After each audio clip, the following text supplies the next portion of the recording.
Hello everyone, welcome to my channel. आज हम इस वीडियो में एंजाइम कैटालाइसिस के बारे में डिटेल में डिस्कस करेंगे, जो बहुत इंपॉर्टेंट टॉपिक है बीएससी एंड एमएससी लेवल के एग्जामिनेशंस के लिए।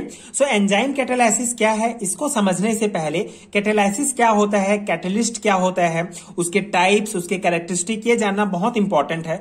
मैंने पिछले वीडियो में डिटेल में समझाया है। अगर आपने वीडियो नहीं देखा है तो आपको डिस्क्रिप्शन बॉक्स में प्ले लिस्ट का लिंक मिलेगा, वहां से आप चेकआउट कर सकते हैं। सो आज हम इस वीडियो में एंजाइम कैटालाइसिस क्या होता है, इसका बेसिक कॉन्सेप्ट और इसके कुछ इंपॉर्टेंट कैरेक्टरिस्टिक देखेंगे एंजाइम कैटालिस्ट के। ठीक है, सो एंजाइम कैटालाइसिस क्या होता है, बेसिकली पहले समझ लेते हैं कि एंजाइम क्या होता है। सो एंजाइम एक टाइप का प्रोटीन होता है, हम पहले से पढ़ते आ रहे हैं। एंजाइम क्या होता है, enzyme are nitrogenous organic substance. ठीक है, एक प्रोटीन का ही टाइप होता है। Enzyme are nitrogenous organic substance that is known as protein. ठीक है, which catalyse different organic reactions taking place in living cells. Such catalysis is called enzyme catalysis. ठीक है, बहुत सिंपल सा है। पहले एक बार रिकॉल कर लेते हैं कैटालाइसिस क्या होता है या कैटलिस्ट क्या होता है। ठीक है, कोई ये रिएक्टेंट है, यहां से प्रोडक्ट का हमारा फॉर्मेशन हुआ। ठीक है, सो जब ये एक रिएक्शन हुआ, ठीक है, सो किसी भी रिएक्शंस में कोई बाहरी सब्सटेंस, ठीक है, आकर जो है इस रिएक्शंस के रेट को इंक्रीज कर देते हैं, तो उसी को ही कैटलिस्ट कहा जाता है और ये पूरे प्रोसेस को कैटालाइसिस कहा जाता है।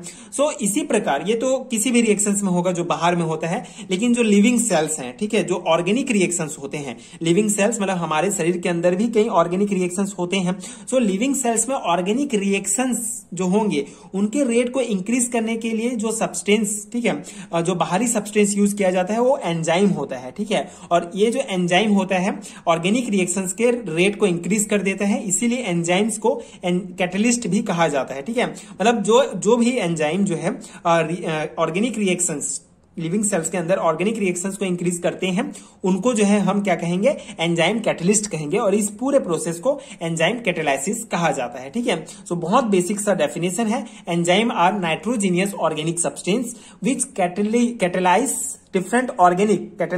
different organic reactions taking place in living cells. Such catalysis is called enzyme catalysis. Okay, and ठीक है, ये जो पूरा प्रोसेस होता है एंजाइम कैटालाइसिस कहलाता है, एंड जिसके द्वारा होता है कैटालाइसिस होता है उसको एंजाइम कैटलिस्ट कहते हैं। कुछ एग्जांपल देख सकते हैं, इन्वर्जन ऑफ शुगर, ठीक है, by invertase present in yeast. ठीक है, तो ये जो शुगर है, जो सुक्रोज है, इस H2 के ये जो है रिएक्टेंट है, तो ये जो ईस्ट से जो हमको इन्वर्टेज प्राप्त होता है, ये जो है एक टाइप का कैटलिस्ट होता है जो इस रिएक्शन के रेट को इंक्रीज कर देता है, जिससे हमको ग्लूकोज एंड फ्रक्टोज प्राप्त होंगे। ठीक है, तो यहाँ पे हमारा ये इन्वर्टेज जो है एज ए कैटलिस्ट के रूप में जो है यहाँ एंजाइम कैटलिस्ट के रूप में यहाँ पे वर्क करता है। सेकेंड एग्जाम्पल में आप देख सकते हैं जाइमेज प्रेजेंट इन ईस्ट, ये भी ईस्ट में पाया जाता है जाइमेज, जो कि चेंज ग्लूकोज इनटू अल्कोहल। ठीक है, तो ये जो ग्लूकोज से ये इथेनॉल बन रहा है, तो ये जो जाइमेज होता है एक प्रकार का कैटलिस्ट है जो कि इस रिएक्शंस के रेट को इंक्रीज कर देता है, जो कि बहुत हेल्पफुल होता है ग्लूकोज को एथेनॉल में चेंज होने के लिए। मतलब मेनली ये जो है रेट ऑफ रिएक्शंस को इंक्रीज कर देगा, मतलब बहुत फास्ट हो जाएगा, रिएक्शंस बहुत जल्दी बन जाएगा इथेनॉल। ठीक है, तो ये दो एग्जांपल दे सकते हैं, ये बेसिक सा डेफिनेशन दे सकते हैं एंजाइम कैटालाइसिस। ठीक है, कैटालाइसिस प्रोसेस ही सेम होता है, एक बाहरी उत्प्रेरक जो रासायनिक अभिक्रिया को जो है बढ़ा देता है उसके दर को। ठीक है, ये मेन होता है। एंजाइम कैटालाइसिस वही है कि जो ऑर्गेनिक रिएक्शंस, ठीक है, हमारे शरीर के अंदर सेल्स के अंदर जो रिएक्शंस होते हैं उनके रेट को इंक्रीज करते हैं, उनको एंजाइम कैटालाइसिस या एंजाइम कैटलिस्ट कहा जाता है।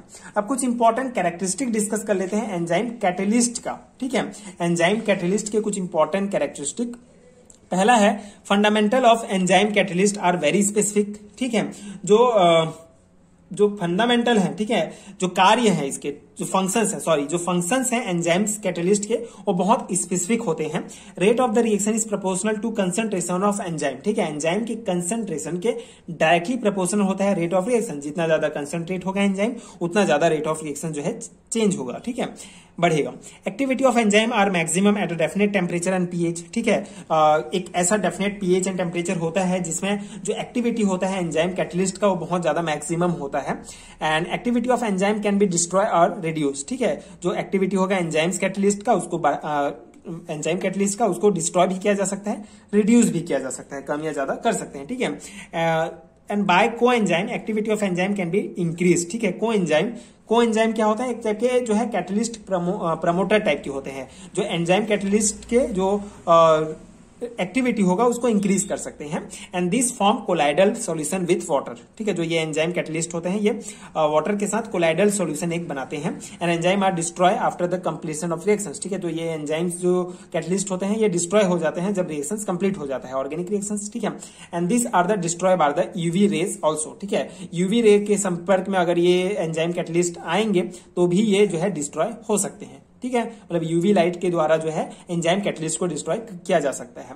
तो ये इंपॉर्टेंट कैरेक्टरिस्टिक है एंड ये important examples and basic definition enzyme catalysis का। इतना ही आपको पूछा जाता है बीएससी एमएससी लेवल एग्जामिनेशंस में, थ्योरी एग्जामिनेशंस में, कि एंजाइम कैटलिस्ट क्या है, इसकी कुछ इंपॉर्टेंट कैरेक्टरिस्टिक बताइए। तो आप इसको जो है इस नोट्स को डायरेक्टली अप्लाई कर सकते हैं अपने एग्जाम्स में, ठीक है। आप बीएससी में हो, आप बीएससी एग्जाम्स के लिए तैयारी कर रहे हो, एमएससी के लिए कर रहे हो, किसी भी यूनिवर्सिटी से अगर आपके सिलेबस में ये टॉपिक है तो आप इस नोट्स को डेफिनेटली अप्लाई कर सकते हैं। ओके, सो आई होप कि आपको समझ में आ गया होगा एंड ये नोट्स आपके एग्जाम प्रिपरेशन के लिए हेल्पफुल होगा, ठीक है।